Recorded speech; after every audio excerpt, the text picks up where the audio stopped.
Hi everyone, I'm Gabby. And I'm Jay. And this is our journey to early retirement.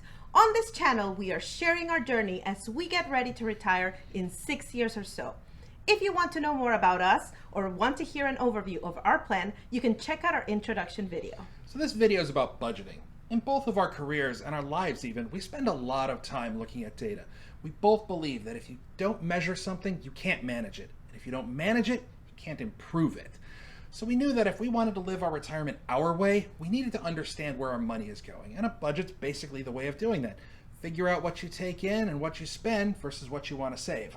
But we want to be very clear. We are not telling anybody how to live their lives. Your budget has to always reflect what's important to you, coupled with reality. For instance, if having a really nice car is important to you, you'll make room in your budget for that.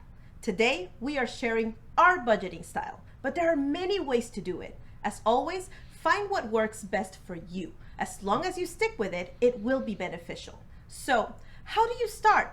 Well, let's begin by understanding that there are two types of expenses, consistent and inconsistent. Consistent expenses are just that. They happen regularly and for very similar amounts. Some examples of consistent expenses are rent or mortgage, insurance, or car payments. These wouldn't usually fluctuate on a monthly basis. The inconsistent expenses are basically everything else. For example, each time you go out to eat, the cost isn't the same, or the grocery store, or one-off Amazon purchases. These inconsistent expenses are really where the magic happens when you're trying to save money. Truthfully, most of us don't know off the top of our heads where all our money goes to.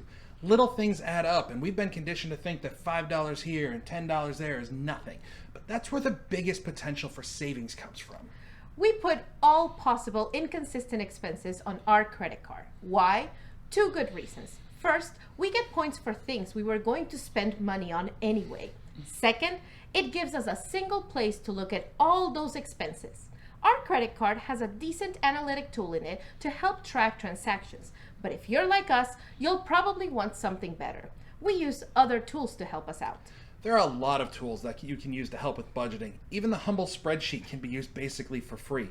Most banks and credit card websites have some form of reporting and analysis built into them.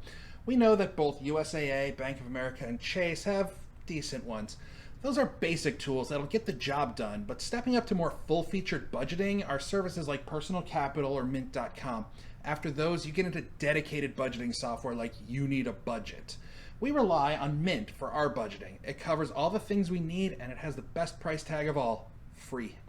We also use Personal Capital to help keep our overall financial picture, as it's more focused on investments and savings than Mint. Between the two, we have a very complete picture of our financial health. We've linked Mint, Personal Capital, and You Need a Budget below. But let's get to actual budgeting. Before we even begin, we must decide on the time frame of our budget. We can look at it monthly, weekly, bi-weekly, or even quarterly.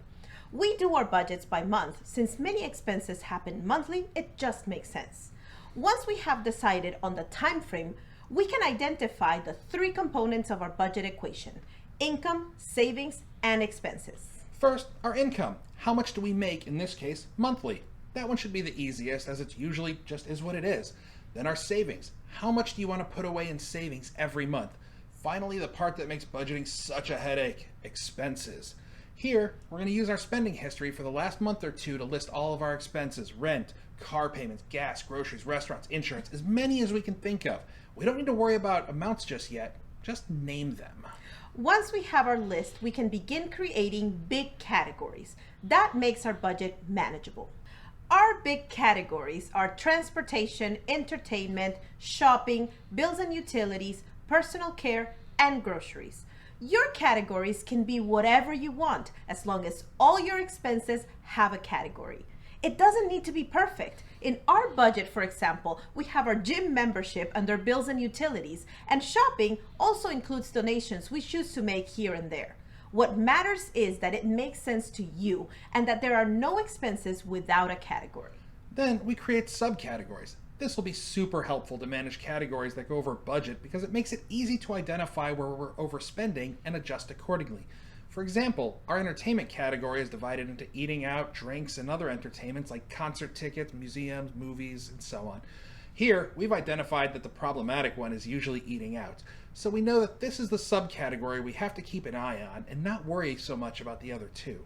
For our shopping category, we divide it into Jay's shopping, Gabby's shopping, and home shopping. That way, it's easy to see who's blowing the budget and he or she can stop the online shopping. The idea is to make the subcategories work for you. Also, not all categories need to be looked at this deeply. Our bills and utilities category doesn't have any subcategories because everything that falls under it's pretty consistent except for the power bill. So if it goes over, we know it's that. Our personal care also doesn't have subcategories because Gabby gets her nails done once a month and I get a haircut every other week. There's not much to look at. We also have two other categories that are not like the others. One is our emergency fund. We normally put in this category any unusual or big expenses. What makes this category special is that whatever we don't use every month, we put away into a savings account, like a rainy day fund. The other category is travel. It's what we love. So we also set aside a monthly amount, and when we take our trips, it comes from there. That way, we are prepared and our travels don't break our budget. You can do the same with your Christmas shopping because that one hits hard. Whatever makes sense to you. Anyway, now that we know our expenses inside and out and under which category each of them fall, we can assign a budget for each of those categories. How much are we aiming to spend for each? Yeah, a dollar amount. The budget for each category should be assigned considering how much we usually spend on it and how much we want to spend on it. How much should we be spending on shopping every month? How much on groceries? On entertainment? Again, using what we know about what we usually spend in each category and assigning a dollar amount for how much we want to spend on it. Once we have a number for each category, we add them all up. That will be our total expense budget. And with that, we have the three components of our budget equation: income, savings, and expenses. The reason it's an equation is because what you're saving plus what you're spending cannot be more than what you're making. That rhymes. That's the tricky part. If we make $1,000 a month and we say we want to save $300, but our total expense budget is $850, it doesn't add up. We either save less or spend less. Our savings are important to us, so we should look at our expense categories and decide what can we easily reduce. Take a little from here, a little from there, eat out less, ride our bicycles more, whatever it takes to make our equation work. Some expenses will be harder to reduce, like car payment or rent. Do we need to move to a cheaper place? Do we need to get a cheaper car, change electricities, change cell phone companies? Overall, though, this helps us keep our expenses accounted for and quickly identify and address any overspending so we're not just spending money mindlessly. Our big advice here is to make it a routine to look at your budget at least once a month, make sure the categories you created work for you, and if you have a random expense, don't overthink it. Just assign it a category. But most importantly, your budget should reflect what's important to you. Absolutely.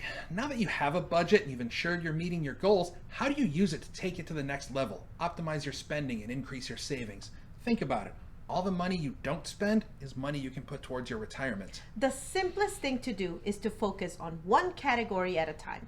If you have created subcategories, you can drill down and find your problematic expenses easily. Yeah, looking at our grocery category is how I found out that I was spending over $2,000 a year on energy drinks when I could be spending only about $250 on coffee. This means that by switching from Red Bull to coffee for the next 6 years, we will be able to invest an additional $10,500. Next, we'll focus on another category and see where we can continue optimizing. To summarize, yes, you need a budget. How detailed or involved it goes is completely up to you. But if you don't know where your money goes, you're going to have a hard time saving. Want to budget our way? You can start by getting clear on the three components of your budget equation: income, savings, and expenses. Create categories for your expenses, assign a budget for each, and adjust those category budgets to ensure your equation works. Use tools to help you out with automated alerts when you're getting close to your budgets. Find places where you can cut reasonably and still maintain what makes you happy. Remember that everyone is different. We have a high entertainment budget, and we like it that way. It's what's important to us. But there has to be a balance. Living below our means ensures that we can achieve our goal and retire early. We'd love to hear from you. Do you have any questions? How's your budget working out? Do you budget differently than us? Let us know in the comments below. Follow us on social media or our blog at gabbyandjaysjourney.com. Please like the video, subscribe to our channel, and hit the bell to be notified when we post new content. Until then, please stay safe, do your part, take care of one another, and thank you for joining us.